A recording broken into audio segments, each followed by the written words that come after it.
The first semi-final saw third qualifiers East Fremantle do battle at East Fremantle Oval with fourth qualifiers East Perth. The Sharks were bringing winning form into the first semi-final, whereas the Royals had lost their last two. Notwithstanding that, it was the Royals that set the early pace and drew first blood on the scoreboard. Nick Comer was dominating proceedings in the opening part of the term. He took advantage of a free kick, ran down the ground and into an open goal, kicked a clever one to give East Perth some real momentum going forward.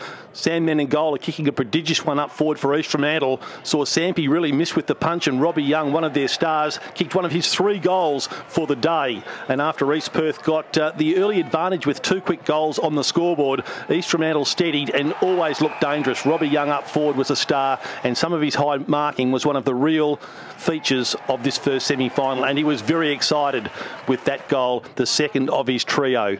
East Fremantle were far more dangerous going forward than East Perth. Mark McGough, who played brilliantly in the midfield all day, always chips in with a goal or two, as he did on that occasion, and East Fremantle was seemingly able to kick goals from everywhere. Brad Dick doing some hard body work right on the goal line, assisting that ball through from long range. East Perth, well, it's never in their nature to give in, and they didn't. Matt Seal, right on the half-time siren, was able to sneak one through. Seal chipped in with 4 goals for the afternoon, and that one just before half-time certainly gave them some hope. They kicked the first goal of the second half through the agency of Jared Oakley-Nichols there, snapping one across his shoulder, and still looked in the game, but East Fremantle had too many guns for the Royals. They had players running forward, filling up holes. Leith Teakle, in his last season of football after a terrific season, or career rather, with East Fremantle, assisted young Menegola to kick one through, and really for most of the second half it looked inevitable that the Sharks were going to run out winners. They used the ball extremely well. Some elementary mistakes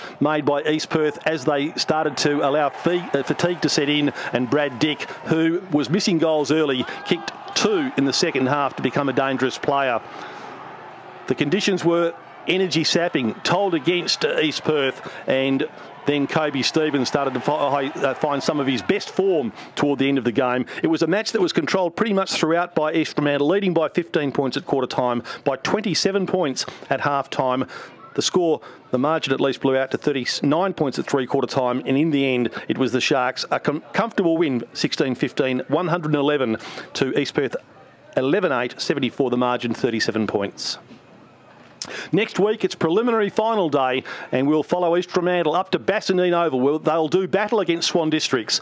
It's the Swans and the Sharks in the preliminary final for 2012 at Steel Blue Oval, and we'll be on air from 2 p.m.